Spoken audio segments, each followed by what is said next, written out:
Auspicious blessings to all Dharma brothers and sisters online. Welcome to the Shan English Dharma services. My name is Hui Ren from Shan Monastery. Today, I would like to share with you about the experience and practice of 4 extraordinary people in Buddhism. In today's connected society, it is not unusual for ordinary people to encounter unusual situations and take extraordinary actions. While this may seem like it is a recent phenomenon, ancient texts show us that ordinary people have encountered extraordinary situations for eons. Today, we will look back at a few of these occurrences. Our goal is to gain an understanding of the trials and tribulations these people face and the wisdom they learn from their experiences. Now, who are the extraordinary people? They are people that learn the virtues of extraordinary patience, commitment, wisdom, loving kindness, and compassion. By learning these virtues, they gain a special understanding of the meaning of life, and they were liberated from earthly worries as well as the cycle of birth and death. They liberated themselves during difficult times in their life. In today's Dharma talk, we will look at these extraordinary people in Buddhism from the perspective of loving kindness and compassion to see what we can learn from the wisdom they gain through their experiences and practices. In Buddhism, there have been many people with great loving kindness and compassion. When they saw sentient beings suffering, they also suffered. To liberate sentient beings from extremely miserable condition, they will not hesitate to sacrifice their own life and body. The spirit of practicing benevolence and kindness and helping people with a universal love has created many extraordinary people and stories in Chinese Buddhism. The first extraordinary people I'm going to talk about is the living Buddha of Jinsan. He was a famous meditation master, an ascetic who was known for his miraculous powers. There are plenty of stories about his miraculous powers where he personally cured a number of sick people, and his saliva cured people of different illnesses. If a patient had an abscess, the living Buddha of Jinsan would suck on the abscess despite the field. Moreover, he would swallow the pus and blood that he sucked out so that the patient would not be disgusted when seeing the pus.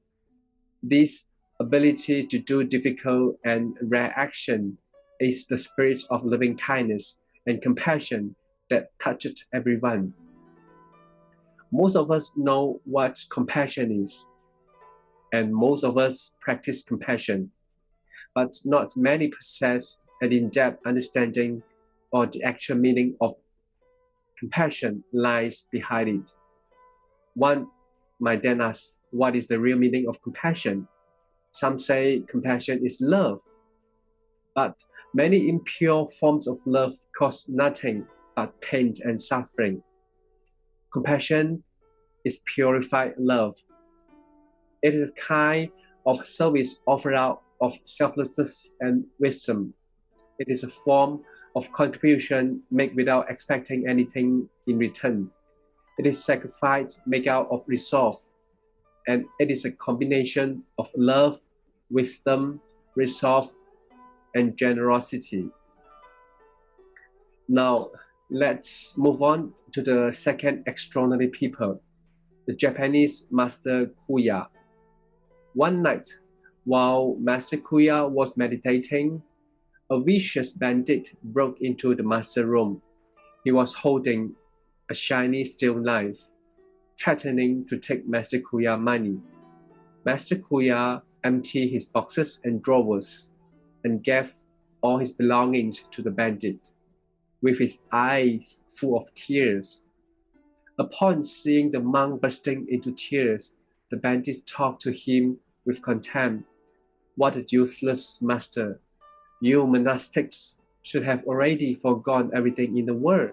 Such little money should not be worth crying for, as if you were losing your parents. I felt sad and wept not for losing my money, but for you, the Chan master continued. You have killed and committed robbery, so you have already planted the seed of being reborn in the lower realm. I was crying for you going down to hell to endure immeasurable suffering.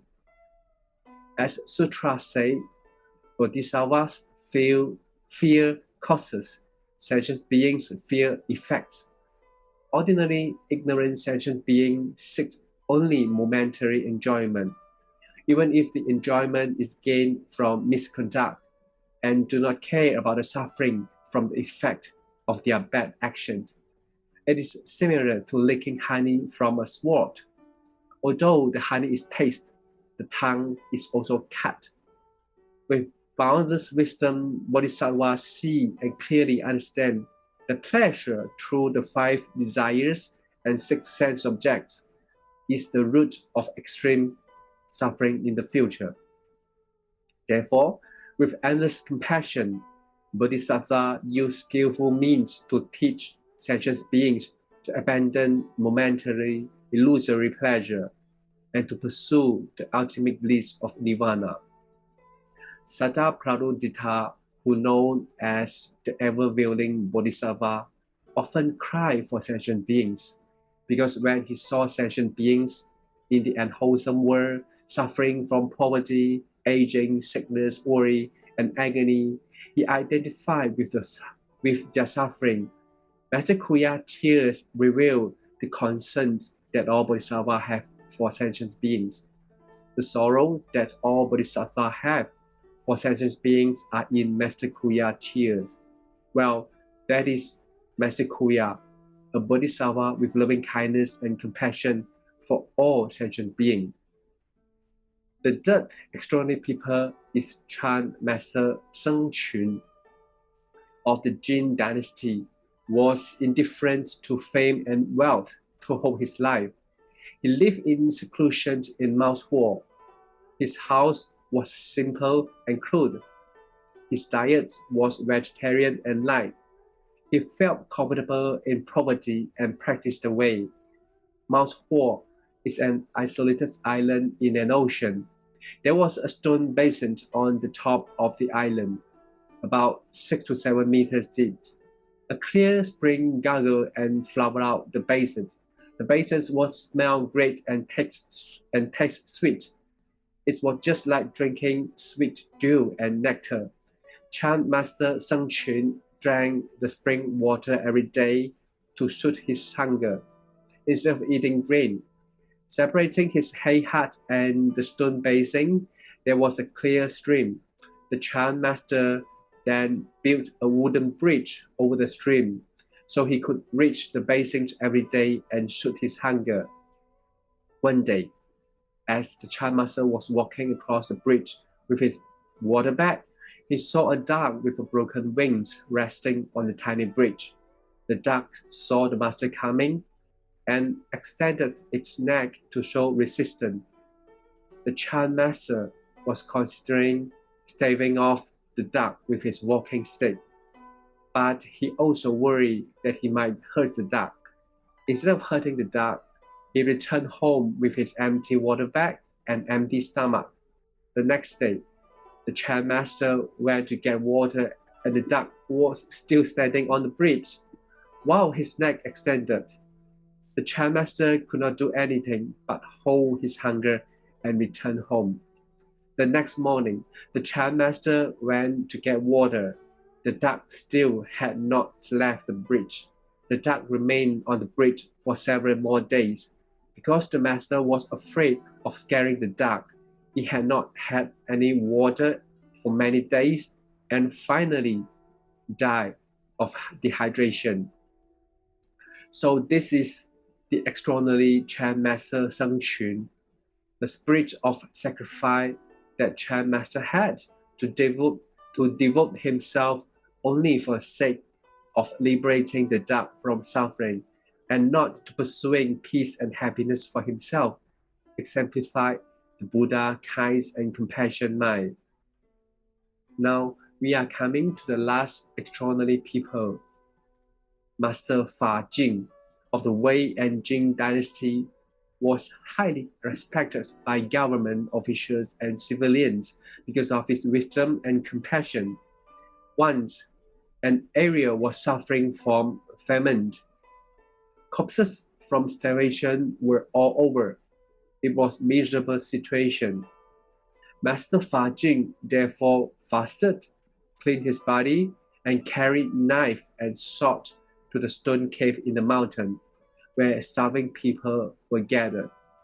He taught the starving victim and helped them take refuge in triple gems, the Buddha, the Dharma, and the Sangha. After the triple gems ceremony, he hung his robe on the tree and spoke kindly. I'm here to make an offering of my life to everyone today. Please take the flesh from my body to fulfill your hunger.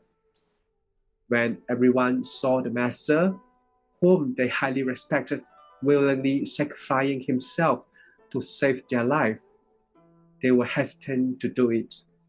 Master Fa Jing had to lift the knife, cut off his own flesh, sprinkle some salt on it, and serve it in dishes to everyone. No one was able to fight against the suffering of their hunger. They had no other options but to swallow Master Fa Jing clean flesh with their tears. In order to save more sentient beings, Master Fa Jing overcame his fear of physical pain and sacrificed his life with boundless joy. When the Buddha was practicing in his casual practice, he also cut off his flesh to feed the eagle and sacrifice his body to feed the tiger. This is how he finally accomplished the Bodhisattva path of carrying out what is tough and enduring what is difficult to endure. In the Bodhisattva eyes, all sentient beings and Bodhisattva are of one body. Having loving kindness and compassion to benefit sentient beings is a path to accomplish Buddhahood. Becoming Buddha and Bodhisattva is the result of their great compassion for all sentient beings. This great awakens the mind. Therefore, among sentient beings is where we practice the Bodhisattva path with loving kindness and compassion. All the torment and difficulties that sentient beings may bring to us will become a sweet joy to us. Last but not least, thank you so much for listening. Please join palms and dedicate the merits from this Dharma talk to all sentient beings. May you find peace and joy in this Dharma talk. And don't forget to subscribe to our channel for more Dharma wisdom content. Om Mito Pho.